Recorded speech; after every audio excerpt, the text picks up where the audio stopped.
하나님 아들의 죽음 완전한 대속과 화해라고 하는 큐티 제목으로 말씀을 같이 한번 나누겠습니다. 예수님의 돌아가시는 장면이 골고다 언덕 십자가에서 돌아가시는 장면이 오늘 본문에 기록이 되어져 있는데, 예수님께서 말씀드린 것처럼 오전 9시에 십자가에 달려 고초를 당하시고, 오늘 본문에 보면 제6시 이스라엘의 시간하고 우리나라 시간하고 시차가 6시간이라 그랬잖아요. 제6시면 6시간을 더하면 낮 12시입니다. 정오에 온 땅에 어두움이 임했다. 그리고 제9시니까 오후 3시까지 계속했다. 제9시에 오후 3시에 크게 소리를 지르셨다. 엘리 엘리 라마 사박다니. 예수님께서 십자가에서 7마디 7번 말씀을 하셨어요. 그래서 가상칠언이라고 그렇게 이야기를 하는데, 7번 말씀하신 내용 중에 엘리 엘리 라마 사박다니라고 하는 이 말씀은 4번째 말씀하신 내용이에요. 나의 하나님 어찌하여 나를 버리셨는가 말씀드렸었는데요. 주일날 예수님이 십자가에서 돌아가실 때는 성부 하나님, 성자 예수님과의 그런 영적인 관계보다는 단절이 있었다 그랬어요. 언제나 나와 함께 하신 성부 하나님이시지만 예수님 입장에서는 하나님의 외면과 단절을 경험했던 시간이다.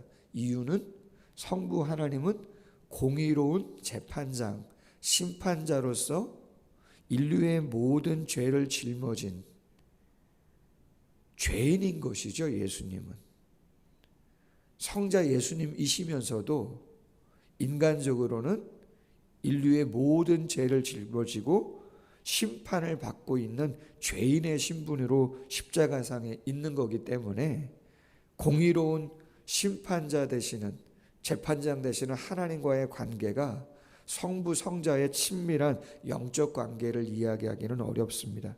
공적인 자리이기 때문에. 그래서 예수님은 인간적인 면에서 너무 십자가가 쉽지 않고 어렵잖아요. 그래서 부르짖는 거죠.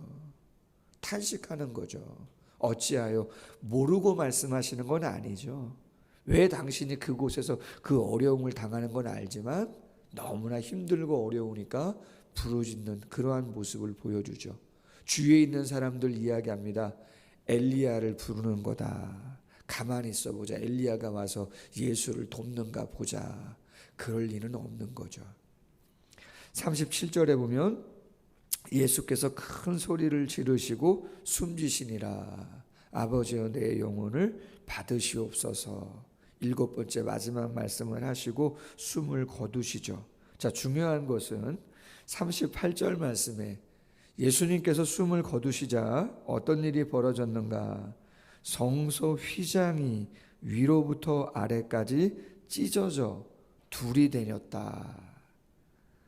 오늘 본문 33절에 보면 해가 빛을 잃습니다.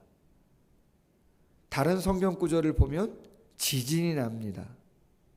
무덤이 열렸다고도 되어 있습니다. 많은 징조들이 예수님의 운명과 동시에 그러한 일들이 일어났었어요. 그 가운데 성소의 휘장이 위에서부터 아래로 찢어지는 그러한 일이 있었다는 거죠. 우리 너무나 잘 알고 있습니다. 이 휘장이 찢어졌다는 것이 어떠한 영적인 의미를 갖고 있는 것인지. 이스라엘의 성전, 그 이전의 성막이라고 하는 것은 하나님의 임재의 장소입니다. 영광스러운 아버지 하나님께서 이 땅에 죄악이 있고 연약함이 있는 이곳에 당신의 자녀들 백성과 함께함을 상징적으로 보여주는 곳이에요. 그리고 그곳에 제사장, 레위인들을 허락하시고 모든 백성들이 송아지를 잡든 염소를 잡든 양을 잡든 비둘기를 갖고 오든 형편 따라 고운가루 에바 10분의 1을 담아서 하나님께 가지고 오든 그 제물을 하나님께 다 드려서, 또 불로 태울 건 태우고 재단에 드릴 건 드리고, 그리고 하나님께 용서함을 받고 하나님의 긍휼과 사랑을 다시 한번 회복하는 초소로 하나님께서 성전을 허락하신 것이죠. 그 가운데에 지금 휘장이라고 하는, 여기서 이야기하는 휘장은 성전에 휘장이 세 군데가 있습니다. 입구부터 시작해서 성소에, 그리고 지성소에, 성소와 지성소를 구별하는 휘장이 세 곳이 있는데, 여기서 말하는 것은 제일 안쪽에 있는 지성소와 성소를 구별하는 휘장을 이야기하는 거죠. 지성소 7월 10일 대속죄일에 대제사장이 1년에 딱 한 번 들어갑니다. 거기에 법궤가 안치되어져 있잖아요. 아무나 들어갈 수도 없습니다. 여러분, 출애굽을 하고 이스라엘 백성들이 시내산에 당도하고 모세가 10계명과 다른 계명들을 받습니다.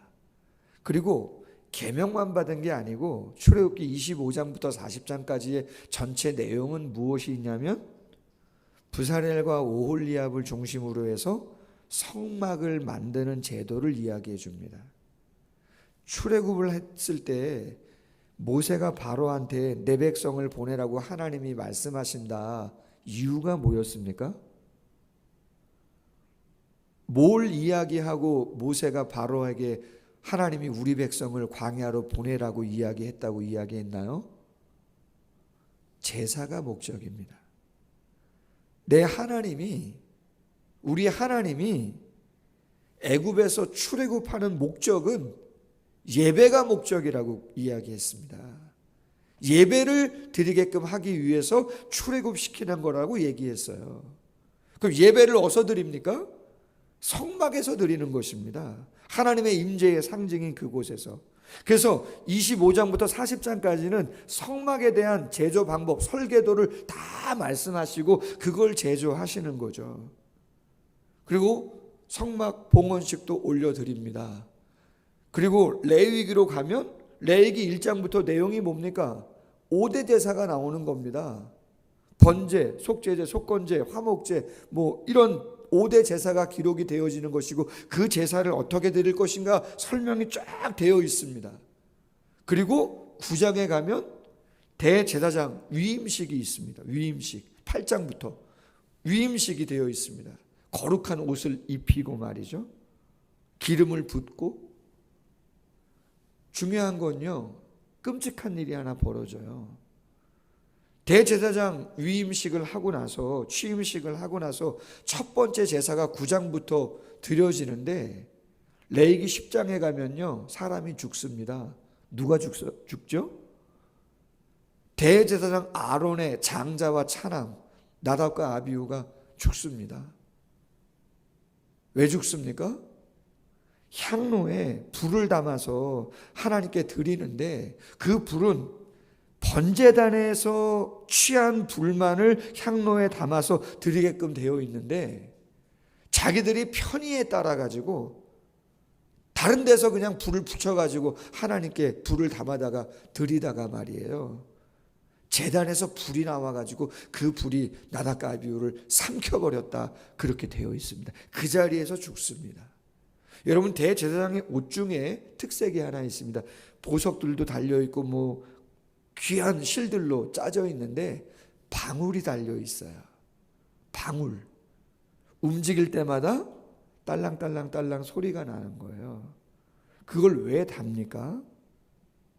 성소와 지성소에서 혹시라도 잘못 하나님이 말씀하신 말씀에, 율법에 어긋나는 행동을 했을 때는 그 자리에서 죽는 것입니다. 그 죽는 걸 어떻게 아는 거죠? 방울 소리 듣고 아는 겁니다.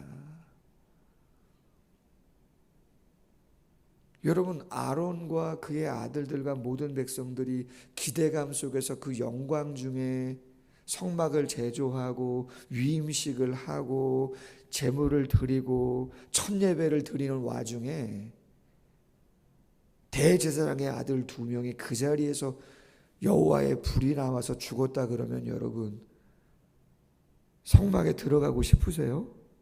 여러분 이렇게 교회에 오고 싶으세요? 어떻게 보면 성전 지성소는 두려움의 장소입니다. 두려움의 장소라고요. 죄인이 하나님을 뵙기가 어렵습니다. 말씀드린 것처럼 휘장이 3단계로, 김경률 교수님이라고 총신대 구약학 교수님이 저희 교회에도 오셔서 성막에 대해서 세미나를 한 3주 정도 해주신 적이 있습니다. 몇 년 전에 제가 초청해서, 그 김경률 교수님께서 레위기 강의, 우리나라의 권위자입니다. 레위기 권위자, 학위도 그거로 땄고요. 그런데 그분이 그 휘장에 대한 이야기를 할 때 거룩의 강도를 표현한 것이라고 했습니다.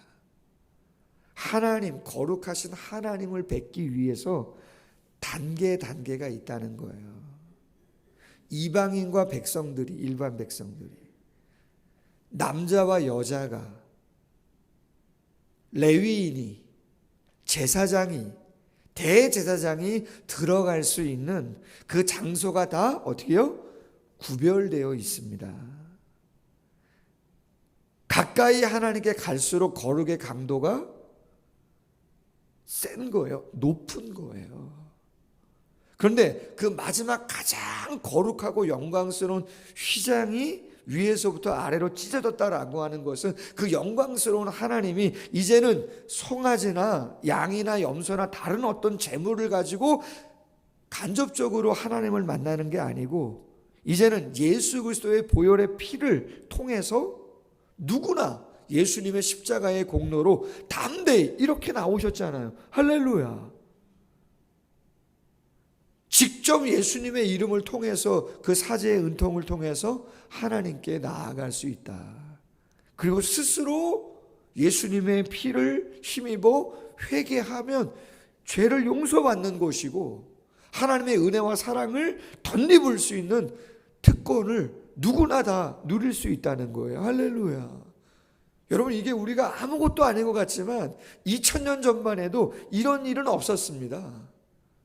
그때도 대제사장이 있었고 레위인이 있었고 제물을 드려야 했던 것이고, 각을 뜨고 부정한 건 성막 뒤에다 버리고 오직 그 일들을 내가 직접 참여해서 그 일들을 했어야 되는 거예요.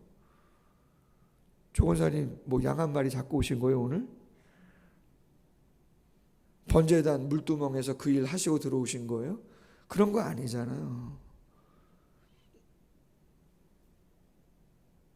짐승을 잡는 일은 제사자 직접 했습니다. 우리 모두가. 그리고 번제단에 올려드리는 일은 제사장들이 했어요. 레위기에 그렇게 되어 있어요. 그래서 제사장과 제사자가 같이 제물을 잡고 씻고 하고, 번제단에 피를 뿌린다든지 제물을 올리는 거는 제사장이 하는 거고, 나머지는 여러분들이 다 하셔야 되는 거였어요. 얼마나 쉽지 않은 일들입니까? 성경 구절 히브리서 10장 11절이야.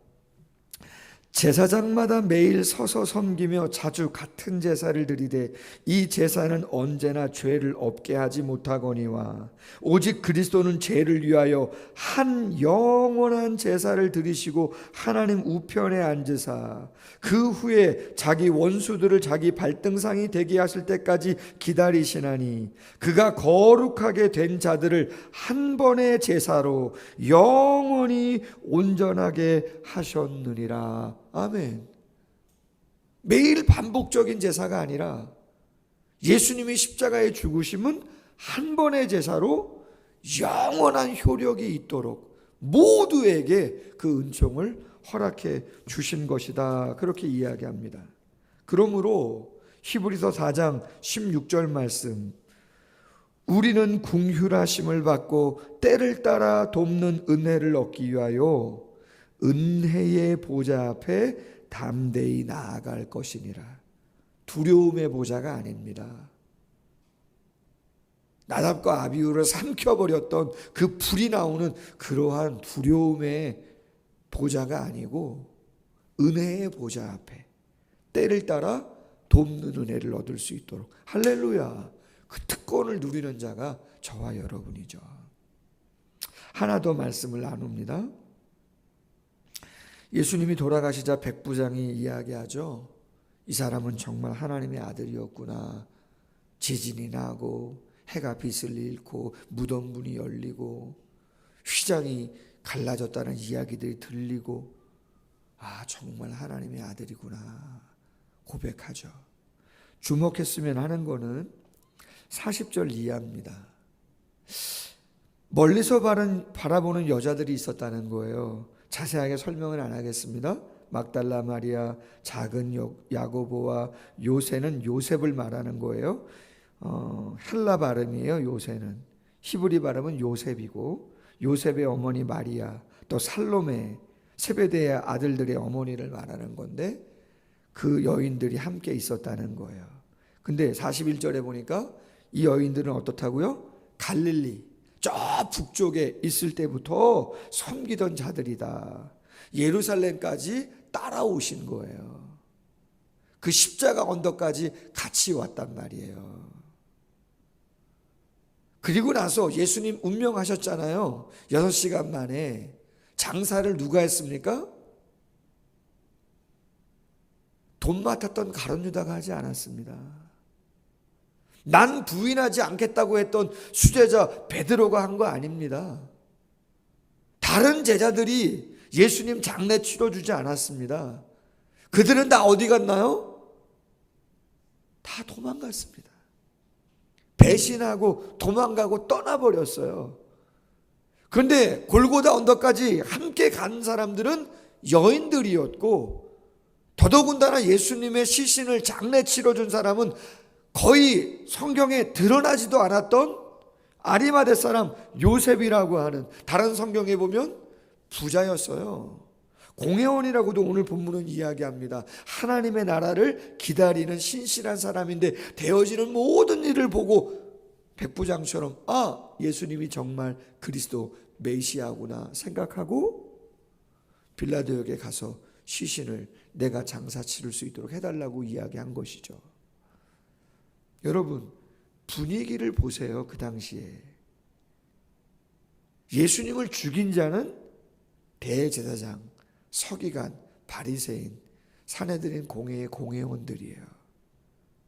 왜 제자들이 예수님을 부인하고 배반하고 떠나고 도망갔겠습니까? 그렇죠. 우리 다른 복음서 조금 더 말씀을 알고 있잖아요. 그들 꽁꽁 숨어서 아무데도 못 가고 문 잠그고 있었잖아요. 왜 그랬어요? 자기들 잡힐까 봐 발굴해가지고 예수와 함께 있었으면 고문당하거나 어려움을 당할까 봐 두려워 떨고 있었던 상황들입니다. 그런데 예수님의 시신을 장사 치르게 해달라고 이야기를 한다고요? 거기 골고다 언덕까지 같이 올라가서 예수님의 죽음을 슬퍼하며 같이 눈물을 흘린다고요? 여러분, 그런 일은 쉬운 일이 아닙니다.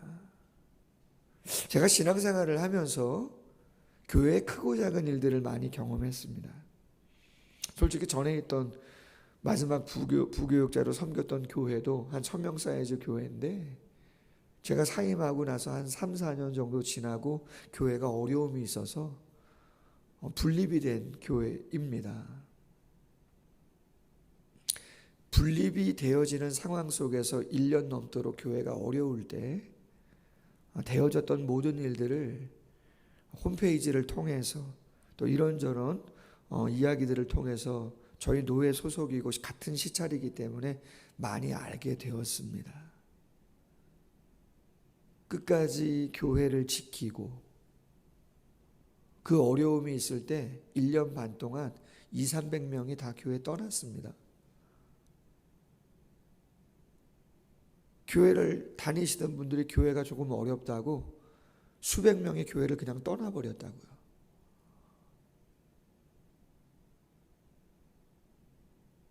그리고 조용히 신앙생활하던, 있는지 없는지도 몰랐던 장로님들이 10분이 넘어요. 은퇴 장로님들도 많으시고 중직자들 엄청 많습니다.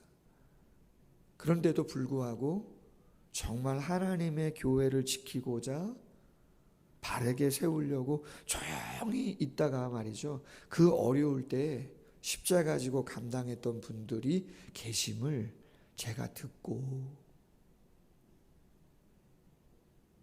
나중에 또 중직자가 되시고 교회를 세워갔던 그러한 시간들을 알고 있습니다. 아리마대 사람 요셉, 그렇게 드러났던 사람 아니잖아요.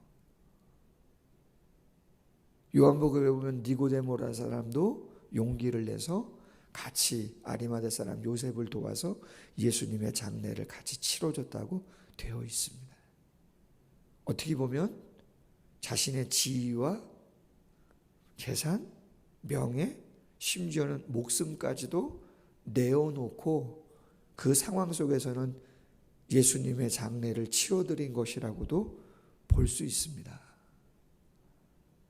과연 우리의 믿음이, 우리가 주님을 섬기고 믿는다는 것이 어떤 순간에 빛을 발하는 것인가라고 하는 것을 한번 생각해 볼 필요가 있지 않는가.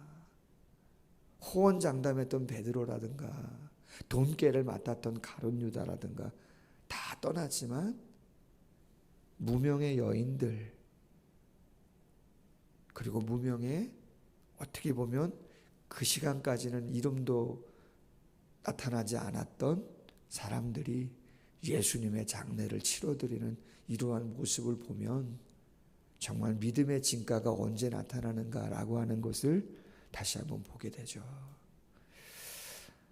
대속의 은혜를 받은 자로서 주님 앞에 신실하게 세워져 갈 수 있는 우리 모두가 되기를 주님의 이름으로 소원합니다.